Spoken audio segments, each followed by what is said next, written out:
Closing tactics: when to push and when to stop. Closing tactics: when to push and when to stop. In the world of sales, closing can be the make or break moment of a deal. Effective closing can result in a sale, poorly executed closing can ruin the entire negotiation process. Knowing when to push and when to stop is crucial in sealing the deal. In this article, we'll discuss different closing tactics, their appropriate use cases, and the signs to watch for when it's time to back off.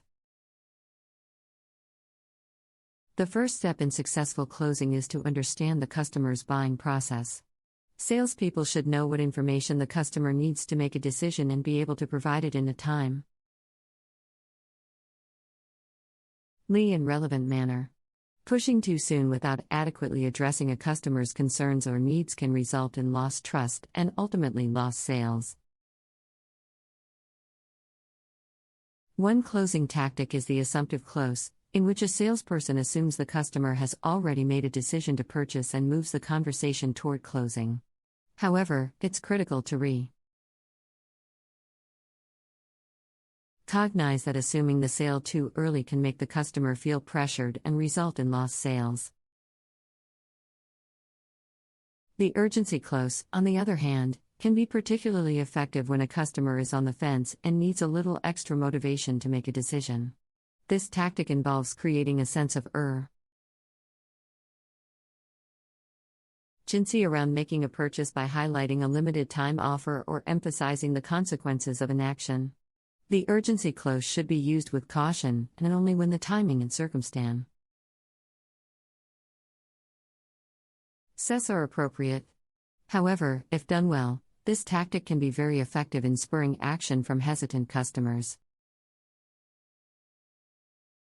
Another type of closing tactic is the alternative close. This method involves providing the customer with a choice between two options that are both desirable and help move towards a sale. This tactic can be employed when the customer is struggling to make a decision between two products or services. The alternative close reinforces the value of the product or service while giving the customer a sense of control over the decision-making process, increasing the chance of a successful sale. However, not all customers will respond positively to aggressive closing tactics. Some may require a more consultative approach that takes their needs and concerns into account. The emotional close as a technique that appeals to the customer's emotional needs and priorities, emphasizing the benefits and values that are most compelling to them. This tactic takes time and patience and must be backed up by a deep understanding of the customer's specific goals and desires.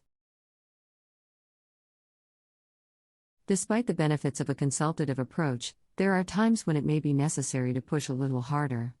The direct close, for instance, is a tactic that can be used when a customer has already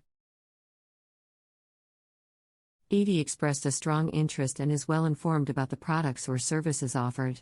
The direct close involves asking for the sale directly and explicitly, often asking a question like, "Shall we move forward with this?" This tactic demonstrates confidence and assertiveness, signaling to the customer that the salesperson is prepared and ready to make a deal. In any negotiation, it's essential to be aware of the customer's nonverbal cues as well as their verbal cues. Signs to be aware of include increased tension, looking away, using less eye contact, crossing of arms or legs, and scrambling of thoughts or speech. These cues indicate that the customer is becoming uncomfortable and may be feeling pushed too hard or too soon.